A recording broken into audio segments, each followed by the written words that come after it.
Hello and good morning, Joe. How are you doing today?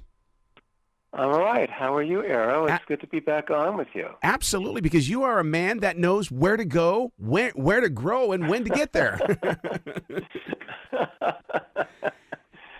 You know, Yes, well, that's what they say. I am constantly on the move.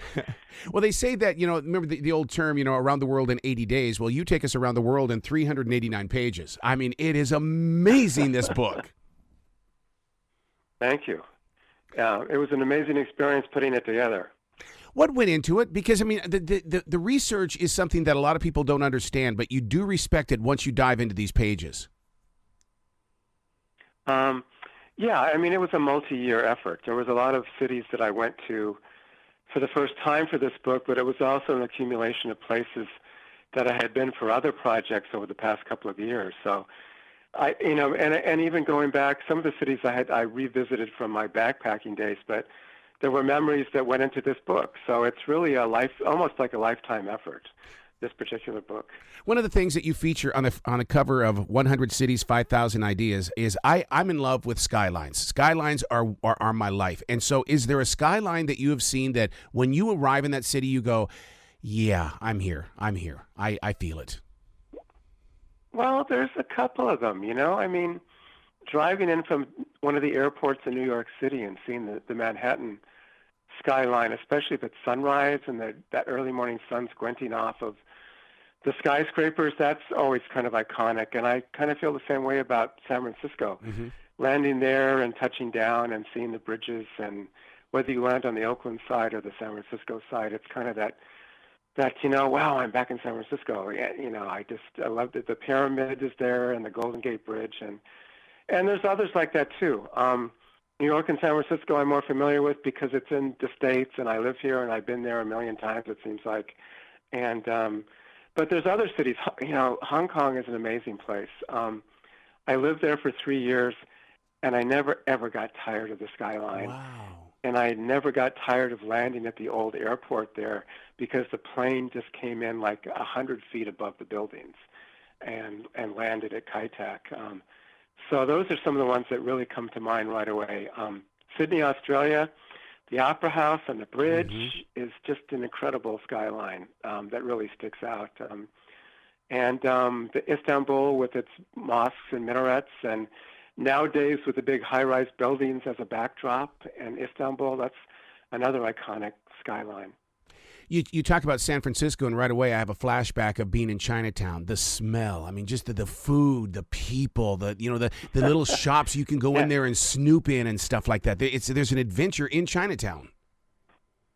There is, and it's still there. And it's actually bigger than it used to be. I mean, when I was a kid, it was about 4 or 5 blocks long, and now it's probably 30 square blocks because it's spilled over into North Beach and down towards Union Square, and it's much bigger than it used to be, and it's more than Chinese food now. It's Vietnamese and Korean, and it's become more like Asia Town, although it's still San Francisco's, Chinatown.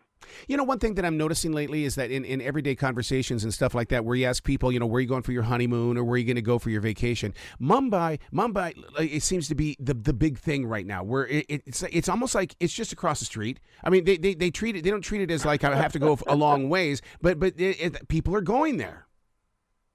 Yes, they are. That's one of the places that I was at a very young age as a backpacker, and then in more modern times.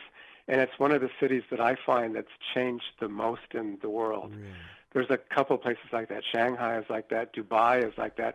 I don't think people really realize that 30 years ago, Dubai was barely even a city. It was a Gulf fishing port. And Mumbai is kind of like that. The old core is still there down along the waterfront. But it's got amazing high-rise buildings now. It has amazing restaurants that were never there before and hotels. And it is, if there was a hot list for people to go to, it would definitely be on that, the top 5, top 10. Every city has its own. I think actually, I was going to say, I think Bollywood and the fact that Americans now can view kind of classic Indian movies, I think had a lot to do with the popularity, like Slumdog Millionaire and things like that, that people wanted to go see this city. Joe, we have a theater here, Regal Stonecrest, that plays the Bollywood movies. You should see the lines of people that are waiting to get in to see these movies.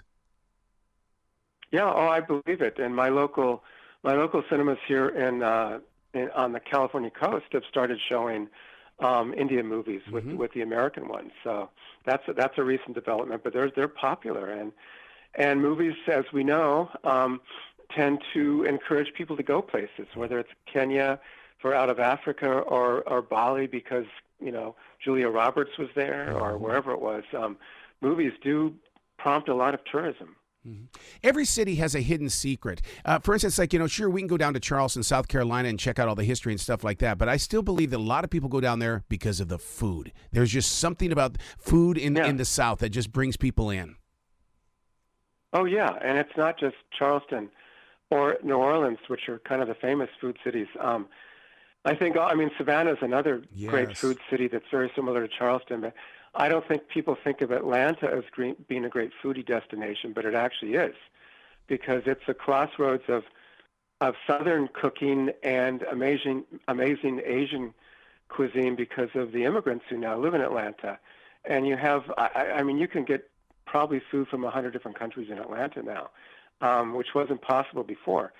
And the whole Beltline thing, which was the old railway track that went around Atlanta that is now being turned into a greenway, a hiking and biking path, has attracted a lot of restaurants and these little clusters of amazing outdoor places to eat and microbreweries. And I think you have to be from Atlanta to realize that those places are there, but Atlanta is a great city for food now. Well, see, and that's why this book is so important, because it is 100 cities, 5,000 ideas, and I think one of the main focuses here is when to go. So that means that people need to start planning, because as the world starts to loosen up, those reservations are not going to be there.